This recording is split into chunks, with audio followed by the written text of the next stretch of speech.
Watcher. Today bringing you a little bit of handyman advice on what to do if you get yourself locked out of your workshop, what to do if you have a padlock and you can't get into it. I debated about doing this video for a while because there's a lot of old scroats out there that will just use this information to try and break into places, but it's got a educational use as well, so I'm gonna do it. I'm gonna show you how to get past a fairly cheap to average padlock. This won't break one of the top padlocks, but this might even give you a bit of an eye opener to how secure your workshop is, how secure you lock your bike up, etc, etc, and you may want to up your game with your padlocks. Right, so let's have a look. Now, all my padlocks are pretty much these sort of ones. They're really good quality, and ranging anywhere between 15 and 35 quid, something like that. I'm not going to ruin a couple of those for your enjoyment today, so I've gone out and I bought myself a couple of average padlocks. I think these two cost me a tenner, 8 quid, 10 quid, 12 quid, something like that. I'm going to show you how to break into these really easily.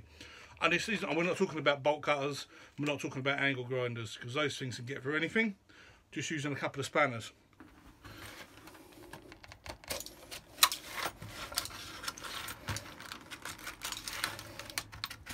Always with your hand when you're cutting something like this, don't cut towards your hand, have your hand the other side. If you slip and hit yourself with this, it's going to be a bad day for you. Okay, so these are just bog standard padlocks. These come with 3 keys and they open up. Standard padlocks where you've got a little bit of, move this away for you, you've got a little bit of brass or metal there that gives you your locking mechanism that pushes back and locks into this cutout here. So that's all it is. The strength of your padlock is this little bit of metal with this bit of metal with this cutout in it. So this is already a weak point, relying upon the thickness of this metal, which is about 2 or 3 mil, and the thickness of an articulated bit of brass, which again is not very strong. Now these master padlocks are rated 9 out of the scale going up to 10 for your padlocks. These things, I don't even think they're on the scale. Rubbish. Not worth a carrot. All we're going to need for that is some spanners. I've got some great big ones here, some 34s and 33s. We're not going to try those because they're not the sort of ones you carry around with you. As you can see, they're not the sort of things you're just going to fit in your pocket. They're massive, they're about 18 inches long, something like that. You want something that the regular scrote is going to be carrying around with him. You know, what we got here, 22 and a 24, something a bit smaller. Let's try that. So here, lock this, it's just close together. Right, there's a couple of methods of doing this. The main way people do it is to get the padlock between the jaws of 2 spanners. Let's put it down on the top. Use the spanners themselves. Use the, oh man, I'm putting some pressure on that. That's not going that way. Let's try.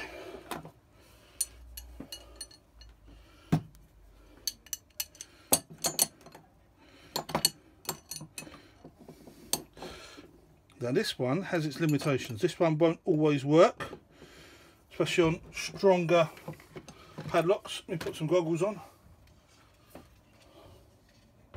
And if a padlock's strong, you'll break your spanners. So don't do this with your good spanners. Right, are we on the camera shot? Right, okay. There we are. So that has bent the arm and it's broken off the side of the padlock there. Now I'm a big strong boy, that took a lot of pushing. So those padlocks aren't too bad. This is padlock number 2. Key works exactly the same. Okay, now the other way of doing this, and much easier, because you're going against the strength of the side of the padlock there, which is harder. I don't want to do that. I want to go against the strength of that little bit of brass. Now in this one, you're governed by the height you have here. If it's too high for your spanner, you can put 2 spanners together, or a block of metal or something. Wood wouldn't work because it would compress.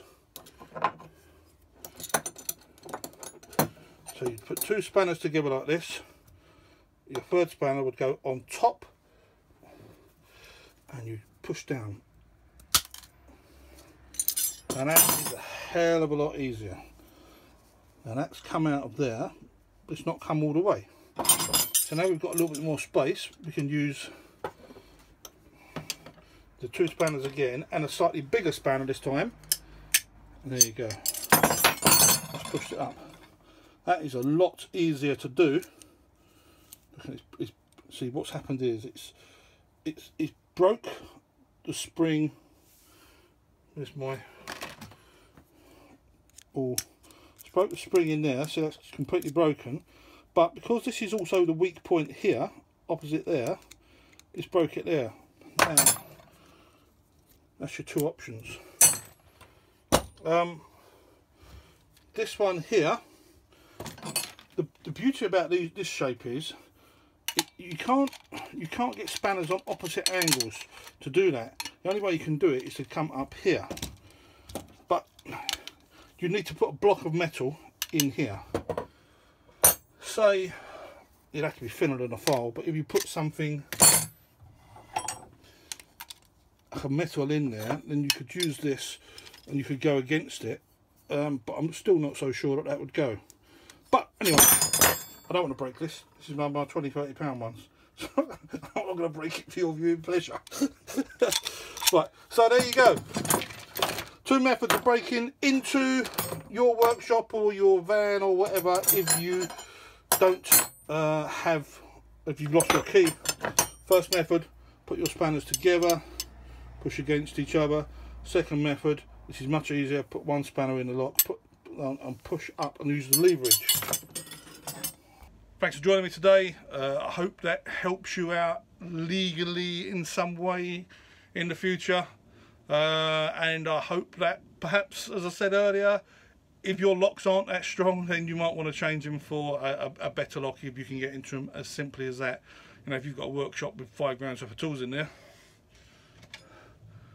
don't rely upon a little £10, £5 lock to keep it secure. Anyway, take it easy, look after yourself. I'll see you soon. See ya!